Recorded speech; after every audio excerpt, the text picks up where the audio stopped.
আমাদের দেশের মানুষ বিচার পায় না, শিশুরা ধর্ষিত হচ্ছে, বর্ডার দিয়ে অস্ত্র ঢুকছে থানাতে, আমার জনগণ বিচার পায় না, মামলা দিতে গেলে মামলা রাখে না। আর স্বরাষ্ট্রমন্ত্রী সংসদে দাঁড়িয়ে উনি বাংলাদেশের মানুষকে প্রতারণার সংবিধান শিখায়।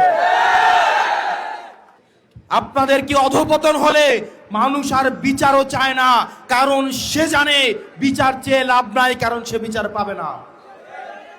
আজকে আমরা বাংলাদেশের এমন একটা সময়ে দাঁড়িয়ে বক্তব্য দিচ্ছি এখানে, যখন শিশুদেরকে ধর্ষণ করা হচ্ছে এবং বাবা বিচার চাওয়া বন্ধ করে দিয়েছে। বাবা বিচার চাচ্ছে না কি কারণে? বাবা বিচার চাচ্ছে না কারণ এই বিচার ব্যবস্থার উপরে বাবার বিশ্বাস নেই। বাবা জানে এই বিচার ব্যবস্থা নিয়ে কিছুদিন ফেসবুকে লেখালেখি হবে, রাজনীতির ময়দানে গরম বক্তব্য হবে, কিন্তু দিন শেষে বাবা তার সন্তানের ধর্ষণের কোনো বিচার পাবে না। এই বিচার ব্যবস্থা জনগণের বিচার নিশ্চিত করতে পারে নাই, অন্যায়ের বিচার নিশ্চিত করতে পারে নাই, আমাদের স্বাস্থ্য ব্যবস্থা আমাদেরকে সুস্বাস্থ্য দিতে পারে নাই। আমাদের দেশের নেতারা যারা স্বাস্থ্যের দায়িত্বে থাকেন, জনপ্রতিনিধিরা, তারা ছুটি পেলে নিয়মিত চেকআপের অংশ হিসেবে সিঙ্গাপুর এবং থাইল্যান্ডে যায়। তাদের সন্তানদেরকে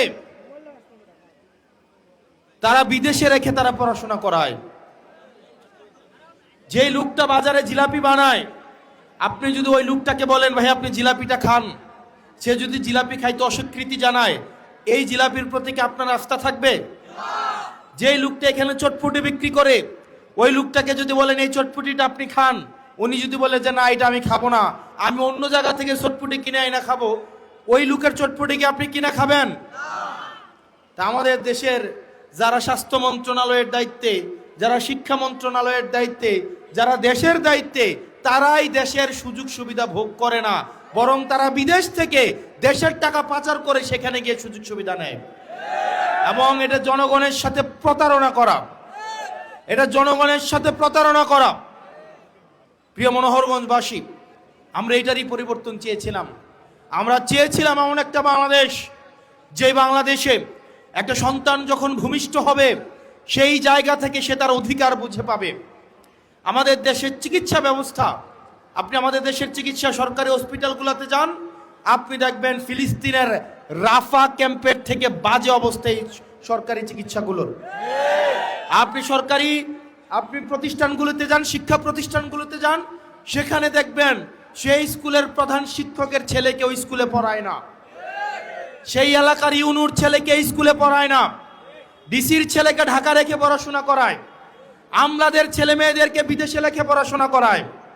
আমাদের দেশের আমলারা বললে মাইন্ড করবে, আপনারা খোঁজ খবর নিয়ে দেখেন, আমলাদের সন্তানরে উনারা দেশে রাখেন না, উনারা বিদেশে রেখে পড়াশোনা করায়। অর্থাৎ উনারা এমন একটা সার্ভিস আমাদেরকে দেন, যেই সার্ভিসটা উনারা নিজেরাই গ্রহণ করেন নাই, যেই সার্ভিসের উপর ওনাদের নিজেদেরই আস্থা নাই। তাহলে যেই সার্ভিসের উপর আমার নিজেরই আস্থা নাই, আমি নিজেই গ্রহণ করি না, এই সার্ভিসটা যখন আমি জনগণকেই দিচ্ছি, তার মানে এই সার্ভিসের মধ্যে অবশ্যই কোনো না কোনো প্রতারণা রয়েছে। প্রিয় মনোহরগঞ্জবাসী, আমরা এই সিস্টেমগুলোকে পরিবর্তন করতে চাই। আমরা পরিবর্তন করতে চাই, যখন কোনো বিচার প্রার্থী বিচারকের কাছে যাবে, মুখ দেখে তার বিচার হবে না, অপরাধের মানদণ্ড দেখে তার বিচার হবে। আমরা দেখতে পাই ক্ষমতাসীন যারা রয়েছে তারাই যদি থানায় যায়, তারা অপরাধী দলেরও যদি হয়ে থাকে, তারা যদি থানায় যায়, আমরা দেখতে পাই ওসির সাথে বসে তারা খুশবু গল্প করে। একটা নিরীহ মানুষ যাদের নামে বিচার দিতে যাবে, থানায় গিয়ে দেখে তারাই ওসির সাথে বসে টুস বিস্কুট আর দুধ চা, একদম ক্রিমওয়ালা দুধ চা বসে বসে খায়। নিরপরাধ মানুষগুলো তখন থানা থেকে মাথা নত করে চলে আসে, কারণ সে জানে এই থানায় তার বিচার হবে না। প্রিয় তরুণ প্রজন্ম, আপনারা দেখবেন অনলাইন জুয়া আপনাদের জন্য সহজলভ্য করে ফেলা হয়েছে। বাজারে বাজারে অনলাইন জুয়ার সয়লাভ, অনলাইন জুয়া দিয়ে তরুণ প্রজন্মকে নষ্ট করে ফেলা হয়েছে। বর্ডারগুলোকে উন্মুক্ত করে দেওয়া হয়েছে। এই বর্ডারে মাদকের উন্মুক্ত প্রসারের মধ্য দিয়ে আমার তরুণ প্রজন্মকে নষ্ট করে ফেলা হচ্ছে। আমাদের দেশের মানুষ বিচার পায় না, শিশুরা ধর্ষিত হচ্ছে, বর্ডার দিয়ে অস্ত্র ঢুকছে থানাতে, আমার জনগণ বিচার পায় না, মামলা দিতে গেলে মামলা রাখে না। আর স্বরাষ্ট্রমন্ত্রী সংসদে দাঁড়িয়ে উনি বাংলাদেশের মানুষকে প্রতারণার সংবিধান শিখায়। স্বরাষ্ট্রমন্ত্রী চোখ খুলে দেখেন, মানুষ বিচার চাওয়া বন্ধ করে দিয়েছে, মানুষ বিচার চাওয়া বন্ধ করে দিয়েছে। আপনাদের কি অধঃপতন হলে মানুষ আর বিচারও চায় না, কারণ সে জানে বিচার চেয়ে লাভ নাই, কারণ সে বিচার পাবে না।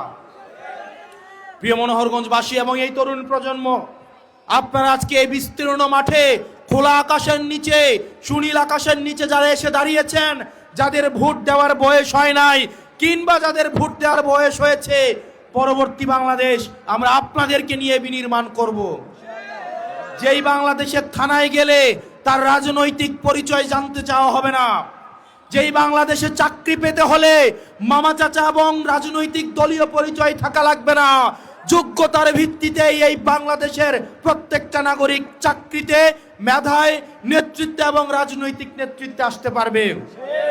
প্রিয় মনোহরগঞ্জবাসী, আমরা এমন একটা বাংলাদেশ গড়তে চাই যেই বাংলাদেশে পলিটিক্যাল লিডাররা রাজনৈতিক মঞ্চে দাঁড়িয়ে শুধু বড় বড় কথা বলবে না, বড় বড় কথা বলে তারা নিজেরাই যাবে থাইল্যান্ডে চিকিৎসা নিতে, সিঙ্গাপুরে চেক আপ করাতে, তাদের সন্তানদেরকে তারা ইউএসএ, আমেরিকা, কানাডায়, বেগম পাড়ায় রেখে পড়াবে।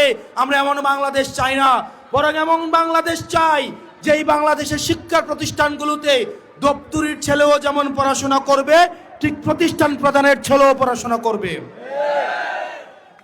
এই বাংলাদেশ যদি আমরা বিনির্মাণ করতে চাই, তাহলে সেক্ষেত্রে মত পার্থক্যের ঊর্ধ্বে উঠে, বিভাজনের ঊর্ধ্বে উঠে আমাদেরকে ঐক্যবদ্ধভাবে এই বাংলাদেশ বিনির্মাণের দিকে যেতে হবে।